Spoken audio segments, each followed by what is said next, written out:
తెలంగాణ సమాజంలో తనకున్న బంధంపై టీఆర్ఎస్ అధినేత కల్వకుంట్ల కవిత ఆసక్తికర వ్యాఖ్యలు చేశారు. రాష్ట్ర ప్రజలందరూ తనను అమ్మ అని పిలిపించుకోవడమే తనకు ఎంతో ఇష్టమని ఆమె తన మనసులోని మాటను బయటపెట్టారు. ప్రతిష్టాత్మక వేటు న్యూస్ కాన్క్లేవ్ 2026 వేదికగా శనివారం జరిగిన ముఖాముఖి చర్చలో ఆమె ఈ వ్యాఖ్యలు చేశారు. గతంలో తెలంగాణ ఉద్యమం సమయం నుండి రాష్ట్ర ప్రజలు తనను ప్రేమగా అక్క అని పిలుచుకుంటున్నారని గుర్తు చేసిన ఆమె ఇప్పుడు ఆ పిలుపు స్థానంలో అమ్మ అనే మాతృత్వపు బాధ్యతను ఆశిస్తున్నట్లు తెలపడం రాజకీయ వర్గాల్లో సరికొత్త చర్చకు దారితీసింది. ఆమె తాజా వ్యాఖ్యల వెనుక ఉన్న బలమైన సామాజిక భావోద్వేగ కారణాలను కవిత ఈ వేదికపై సుదీర్ఘంగా వివరించారు.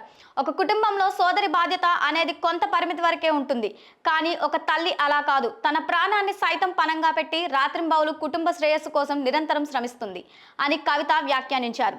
ఒక తల్లికి తన పిల్లల పట్ల ఎలాంటి బాధ్యత ప్రేమ ఉంటాయో తెలంగాణ ప్రజలపై తనకు అలాంటి మాతృత్వపు భావన ఉందని ఆమె స్పష్టం చేశారు. కేవలం రాజకీయ నాయకురాలిగా కాకుండా ఒక తల్లి స్థానంలో ఉండి ప్రజల కష్ట సుఖాల్లో భాగం పంచుకోవాలనేదే తన ఆరాటమని ఆమె పేర్కొన్నారు. తెలంగాణ రాష్ట్రాన్ని తన సొంత కుటుంబంతో పోల్చిన కవిత భవిష్యత్తులో ప్రజాక్షేత్రంలో మరింత చురుగ్గా పనిచేస్తానని ప్రకటించారు.